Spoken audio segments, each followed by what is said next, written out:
Now, did you know? Here's another fun fact that I want to give to you. Did you know that there was a black samurai? That wasn't Method Man. Yes, exactly. Yeah. That wasn't Ghostface Killer. Right. Did you know that there was a black samurai that didn't live in Staten Island? That's so in wild. the Park Hill Project. That's wild. It's sort of like, I think we've had a few Asians in the NBA, and so you would think that a couple blacks would become samurai. Yes. But it's not a lot. Right, yeah, because right now you could say, oh, there's a black samurai that plays for the Lakers. Right. And no, that's just a black Japanese kid that's on the team. Yeah, what's his name? Yeah, Hiko Yashimoto. So it's just what it is, cousin. It's not being racist. Japanese names are hard, just like their names would be hard for us. Yeah, you think a Japanese guy could just say Jeff easy? I don't think he can. No, it's not easy for them to tell us apart. So I want to tell you the story of a man that's been, now this guy's been debated in history. Some people say he was a samurai. Some people say he was a retainer, which was like a guy that worked for the samurais but wasn't, at that level. His name was Yasuke.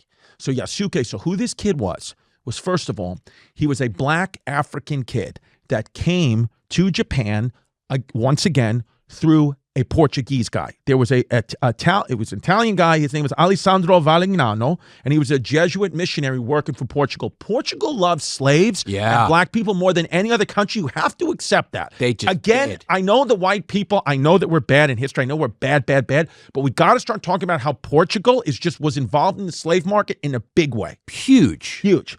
So Yasuke is this man. Now, a lot of people are saying, you automatically think, he's a black kid, he's with an Italian kid, he must be a slave. But he wasn't. He came over as just somebody who was working with this guy, Alessandro Valignano. So he comes in, and now he's a black kid coming to Japan. There's not many of them. So the village goes nuts. The village that they originally bring him to, I forgot what the village was that they brought him to, but they bring him to this village, and I mean, people are like pushing each other out of the way. They can't wait to see. It's probably like when Brittany Griner went into the Russian prison. Right. Nobody could believe what this thing was. Right. They were like, holy shit. Never seen something like never this. seen it, guys. They were just sitting there quiet, like they were getting, like Zelensky getting yelled at by Trump. Yeah. They were just, oh my God. It's like when I went to Montenegro with my college friend, and it was before really the internet, and they just were pointing at him going, Michael Jordan. They'd never seen a black guy. Never seen a black guy. Yeah.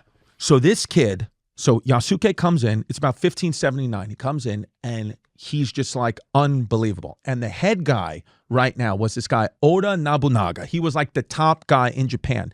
Now, he was also known, they used to call him like the devil leader because the kid was bad news. He was a real piece of shit. He would boil people alive. He would behead monks, women, children.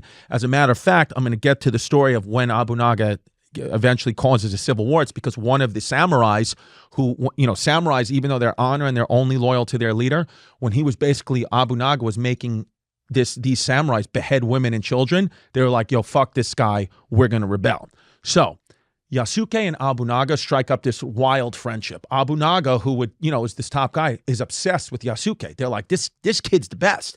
And so they say he was like an unbelievable fighter. In many of these Japanese civil wars, Yasuke was like front lines, just absolutely crushing people because the kid was 6'1", 6'2", black, so they're stronger, and he was just able to fucking wield a sword. Right. People don't really know how he learned it. Right. They think he had to have been a warrior in whatever country he was from.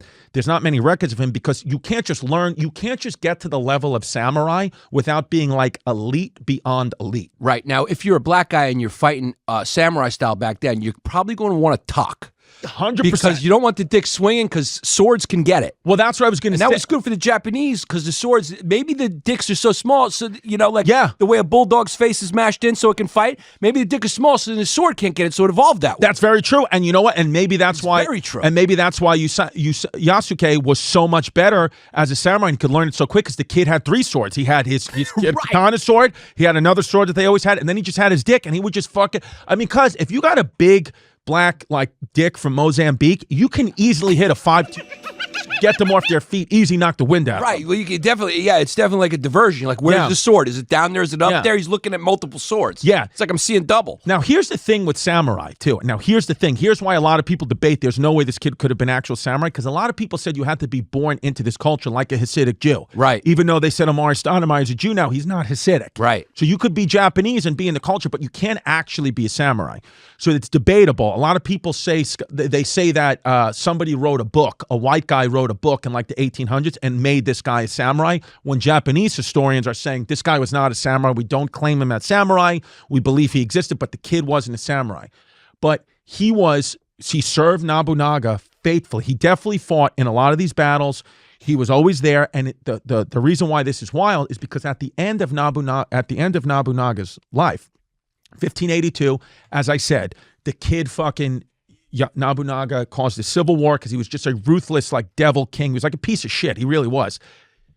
He was like Winston Churchill. Yes, yes. Exactly, which you'll hear all about on Joe Rogan. Yeah, you can hear that all about on Daryl Cooper's podcast. Yeah. Okay, he's here. Yeah, just tell him 2 minutes. 2 minutes. So Pac-Man Jones is here, so we better get through this Black Samurai quick. so Nobunaga kills himself. He commits seppuku because he's being cornered. So rather than being killed and by the enemy, he kills himself because, again, honorable, who cares? And then at the end, he gives instructions to Yasuke. This is a big honor. He gives instructions to Yasuke. He says, listen, I'm going to kill myself. I'm going to commit seppuku. So I'm going to commit Sudoku. Yeah. So he says to Yasuke, when I'm dead, I want you to cut my head off and bring it to my son. Cut my head off right now and bring it to my son, which was the honorable thing to do because, like you said, these kids have leaky roofs. I mean, it's just a hole in the roof. It's a hole in the roof. So Yasuke chops his head off and he gives it to Obunaga's son. Which right? was an honor. Do the honorable thing. Which was an honor. Give the kid just give him my head. Like how my dad's going to leave me a sweater. Yeah. It would be back then. It's like, give me your head, Dad. And that kid, he's as happy as a kid on Christmas who got a PlayStation. Yeah, the kid just loves it with his pop's head. But what happens then is Abunaga's enemies, of course, storm in. They don't care. And instead of killing Yasuke, which they would have as the other samurais, honorable, and make them commit seppuku, they just give Yasuke back to the Jesuits, back to the Portuguese, and let him leave. So that's why a lot of scholars, Japanese people, are saying there's no way he was a samurai because A, he would have gotten this title of Ronin because he's a masterless samurai. So he didn't get that. And then he was so valueless to the Japanese at that time that they just gave him back to the Portuguese. So that's why people don't debate it, but it is 1 month after Black History Month, and I want to say that I do think Yasuke was a samurai. Yes. Even though technically he wasn't. Yeah, Wu-Tang Clan ain't nothing to fuck with.